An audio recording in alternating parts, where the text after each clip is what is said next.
Welcome to my new vlog. તો આજે હું તમને ચોખાની ખીર કરવાની રેસીપી આપવાની છું. તો એની માટે મેં આ 1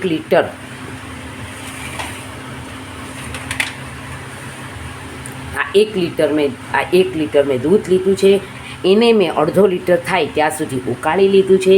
એની સામે મેં 1 વાટકો સાકર લીધી છે અને એની સામે મેં 1/3 કપ જેટલા ચોખા લીધા છે, જે બાસમતી છે. અને આ ઘી છે, જે ઘીથી હું એને ચોળી નાખીશ. મેં એ ચોખાને ધોયા નથી. અને આ તપેલીમાં ખીર બનાવવાની છું, એને પણ ઘીથી ગ્રીસ કરી લઈશ.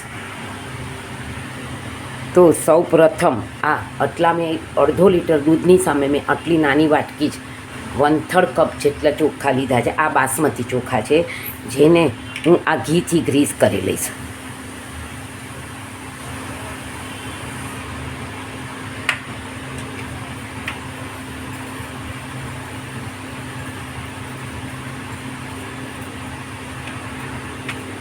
અને આ જે બ્રાઉન કલરનું દૂધ થાય ત્યાં સુધી મેં ઉકાળ્યું છે.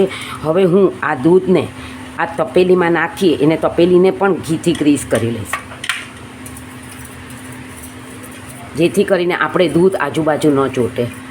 અને એમાં દૂધમાં જ ચોખાને ચડવા દઈશ. મેં 1 લીટરનું અડધો લીટર થાય ત્યાં સુધી આ દૂધ ઉકાળીને મેં તૈયાર રાખ્યું છે. મેં આ ગેસ ચાલુ કરી દીધો છે. મેં આમાં જરાક પાણી નાખ્યું છે, જેથી આપણું દૂધ નીચે બેસે નહીં, અને ઘીથી ગ્રીસ કરી લીધું છે. અને હું આને અને તમે આને જો તમારે કરવું હોય તો ખીર બન્યા પછી બદામ અને પિસ્તાથી ગાર્નિશિંગ કરી શકો છો. હું આ પ્લેન જ ખીર બનાવવાની છું. તમે જોઈ શકો છો આ દૂધ બ્રાઉન જેવું થઈ ગયું છે, કારણ કે મેં એને ઓલરેડી દૂધ અડધું થાય ત્યાં સુધી ઉકાળીને મેં રેડી રાખ્યું છે, જેને ઉકળતા લગભગ 20 થી 25 મિનિટનો સમય લાગ્યો હતો. હવે હું ડાયરેક્ટ જ ચોખા પધરાવી દઈશ. દૂધને 1 ઉફાળો પહેલાં આવવા દઈશ, નહીંતર આપણા ચોખા નીચે બેસી જશે. મેં જેની માટે જે ચમચો મારે ઉપયોગમાં લેવાનો છે એને પણ મેં ઘીથી ગ્રીસ કરી લીધો છે. અને 1 લીટર દૂધ હોય તો આમાં 1/4 કપ બાસમતી ચોખા નાખવાના. આપણું દૂધ ગરમ થઈ ગયું છે. હવે હું એમાં ચોખા નાખી દઈશ, જેને આપણે ધોયા નથી પણ ઘીથી એને ચોળી નાખ્યા છે. મેં આમાં 1 ટેબલ સ્પૂન જેટલું ઘી નાખ્યું.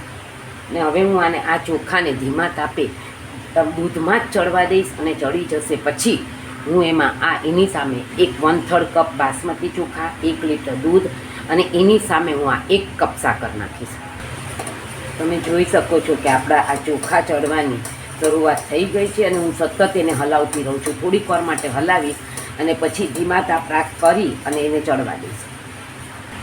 તમે જોઈ શકો છો 15 મિનિટ થઈ ગઈ છે. હજી આપણો એકદમ દબાવીએ તો દાણો હજી થોડોક કડક છે. હજી હું એને ઉકળવા દઈશ. ને પછી એમાં સાકર નાખીશ, પણ એનું પાણી થશે. એટલે જરાક વાર માટે આપણે ઘટ્ટ થવા માટે એને હજી ઉકળવા દેવું.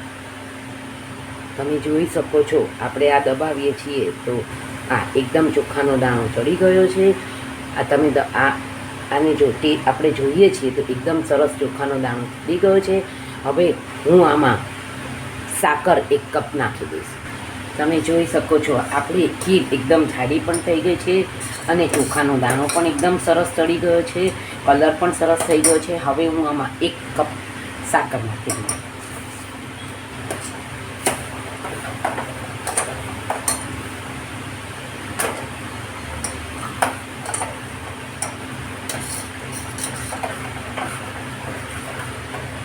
અને આ સાકર ઓગળશે ત્યાં સુધી હું રાખીશ.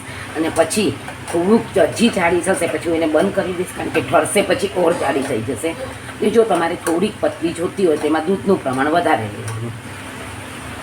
અને હવે આપણે લગભગ 5 મિનિટ રાખશું એટલે આમાં સાકર ઓગળી જશે સાવ જ, અને થોડીક જાડી થઈ જશે. અમે આટલી અત્યારે એનું ઓલું રાખ્યું છે. હવે જો તમારે આની કરતાં પણ વધારે જાડી રાખવી હોય તો તમારે એક જ સાવ ધીમા તાપે એને ઘટ્ટ થવા દેવાની. તો બહુ સરસ એક જાડી એકદમ ખીર થઈ જશે.